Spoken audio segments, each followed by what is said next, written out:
Welcome back. In the second part of this lecture, we're introducing an important mathematical constant, which is the constant E, otherwise known as Euler's constant, named after the mathematician Euler. So this is a constant that's kind of like pi in a sense that pi is an irrational number, so infinitely many decimal places, they don't repeat, they don't terminate. Same thing is also true with this constant e. It also, much like pi, doesn't terminate and doesn't repeat itself, and it has a decimal part that goes forever. And there's a bunch of different ways that you can define this constant. One way to define it would be this, that Euler's constant E is the number that you get when 1 plus 1 over n to the power of n, when you calculate that for larger and larger values of n. And so here I've got a little table that I've made where if we have n being 1 or 2 or 10 or 100 or 1,000 or 10,000, we can calculate what is the value we get from that expression. And one thing that you'll notice here is that for that expression that we have, that 1 plus 1 over n to the power of n, that as n gets larger and larger and larger and larger, the expression itself that you get as you calculate gets closer and closer and closer to not changing. Notice originally we start at 2, then a big jump, 2.25, then 2.59, but then the changes start to slow down, 2.7, 2.71, 2.718, that for larger and larger values of n, that makes less and less of a difference in the final calculation. So if you were to let n become infinitely large, then you would wind up with a value which is, and these are just the first few decimal places, 2.71828, and so on.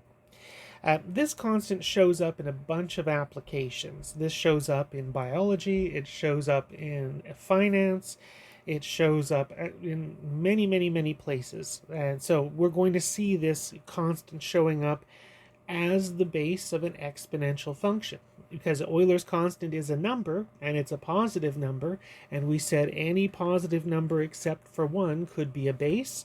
So it is totally fine for us to have e to the power of. We could have e as our base of an exponential function. Now, of course, just like pi, it's got infinitely many decimal places, so you can't really write out e by itself and write out all those decimal places. You'll need to use a calculator to do the computations for you. And so that's where on our calculator I'll just want to point out here, where is the function e to the power of, or e to the power of x. If we're looking on our calculator here, we'll see this function that we have, ln. We'll talk about that one in a later section. But as a second function, you can see there's e to the power of x as a second function.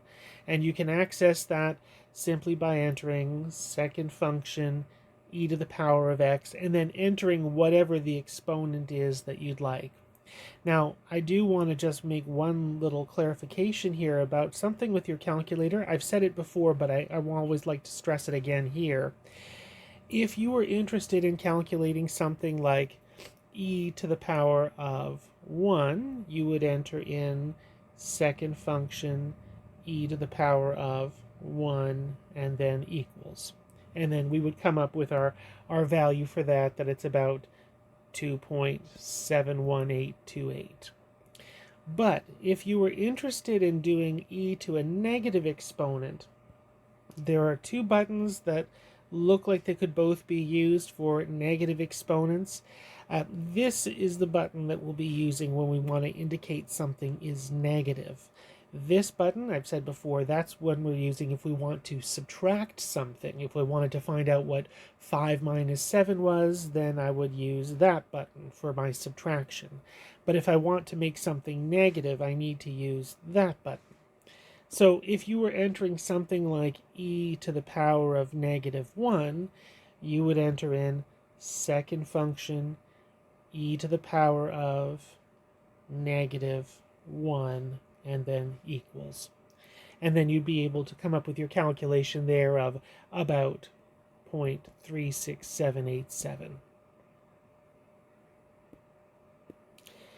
So when we do our calculations then, we've actually done two of them already here. We've done the calculation for e to the power of -1. We found out that that was 0.3679 approximately. And e to the power of 1, we found that that was approximately 2.7183 if you're rounding it off to 4 decimal places. And then for e to the power of 2, that's second function e to the power of 2 and then equals, and that's 7.38905, so approximately 7.3891. I do want to say one thing before we go forward, which is, again, this e to the power of 2 would be considered an exact value, whereas 7.3891, that's considered an approximate value. And of course, anytime we're dealing with e's, anything you get that's that's got decimals to it will be something approximate. You'd have to round things off because, of course, e has infinitely many decimal places. Now, for the most part, in this course, we are interested only in exact values. So if I were solving an equation and the answer was e squared, then my answer should be e squared. The only time I really would be interested in knowing what e is as a decimal would be if it was, let's say, a word problem where we did some sort of a calculation and e showed up in that calculation, but we want to give our answer as a sentence. In that sort of a question, you would want to give your answer rounded off to a certain number of decimal places, so for that you would want the approximate answer. But for the most part in this course, we will not be interested in using the approximate values of e to powers of things, or any other irrational number, any other number with infinitely many decimal places. We're not going to be interested in rounding them off unless I've told you that I want you to round things off, or it's some sort of a word problem where it makes sense that you need to have your answer rounded off. And so let's take a look at another kind of interest here, this time involving our exponential expression e to the power of. This is continuously compounded interest. One thing that you might do as sort of a fun little experiment might be to think about what happens if you keep your interest rate the same, what happens if you keep your principal the same, what happens if you keep the number of years the same, and the only thing you do is change how many times per year you get your interest.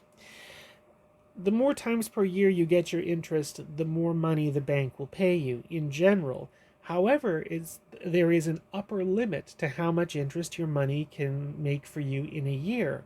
As it turns out, if you look at this expression, this 1 plus r over n to the power of n, as it turns out, as n becomes infinitely large, that is e to the power of r.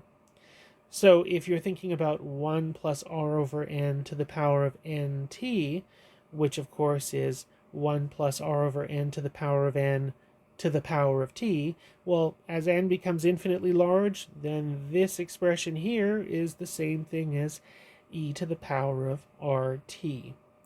So that means that if you were to compound your interest continuously, so not just getting paid interest every day or every hour, we're talking getting paid interest every fraction of a second.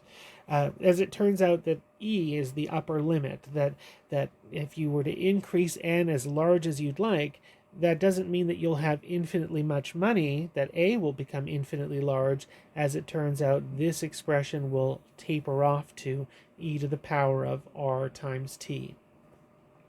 So if you've got about a bunch of money that you've deposited, a principal of p dollars, and if you've got interest of r% and it's being compounded continuously, then instead of using the compound interest formula that we have here, we would use the continuous compound interest formula that we have here, which you'll notice this is also easier to calculate with. And in fact, much nicer and much more forgiving to work with on our calculators. So let's do a couple of examples. So the first one is similar to the one that we'd started with when we did compound interest. If you're flashing back a few slides, you'll see that we started off with this question of depositing $1,000 at 4% and leaving it in the account for 5 years. And we were originally compounding that interest monthly, and now we want to know what happens if we were to compound this interest continuously. So we have still $1,000 in our account. Our principal is $1,000. We still have our interest rate is 4%. We still have that our amount of time that we're leaving the money in the account is 5 years. Except this time we're compounding our interest continuously. So instead of using the regular compound interest formula, we use the continuous compound interest formula, A equals P times e to the power of RT. And we want to know what our final amount is. We know what our principal is.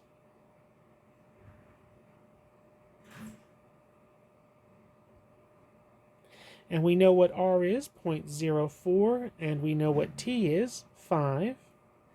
And so we just need to then calculate away. 0.04 times 5, that is 0.2. So running this through our calculator, 1,000 times second function e to the power of 0.2, we get about 1,221.402. So we'll have, after 5 years, we will have $1,221.40.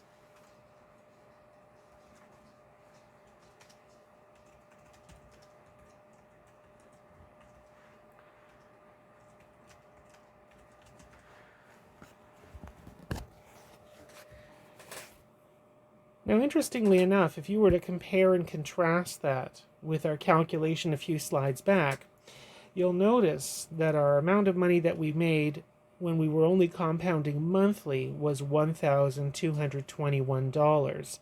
So changing it from getting interest only 12 times per year to now getting interest infinitely often, getting it not just every month, but every day, every week, every second, every fraction of a second, that's only given us an extra 40 cents worth of interest over those 5 years.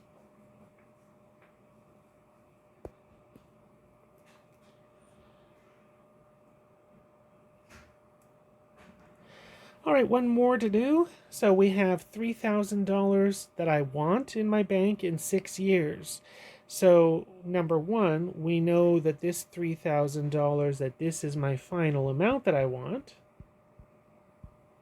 and that I want this to happen in t equals 6 years. The question is, how much should I deposit now? So the principal is a mystery, and the account pays 3% compounded continuously. So R is 0.03. And again, this is compounded continuously, so A equals P e to the RT. That's the formula we're working with. Our final amount is $3,000. Our principal, we don't know what that is. We're looking for that. We have R is 0.03, and T, our number of years, is 6. So we just need to calculate a little bit here that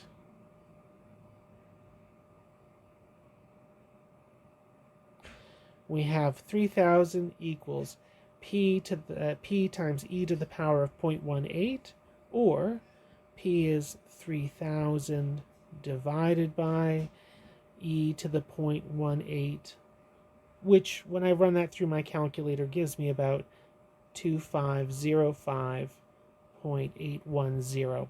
And again, it makes sense that P is less than what A is, because P is my principal, that's the amount that I'm depositing, and that should be less than what my final amount is, because your money is supposed to grow over those 6 years. So I should deposit $2,505.81.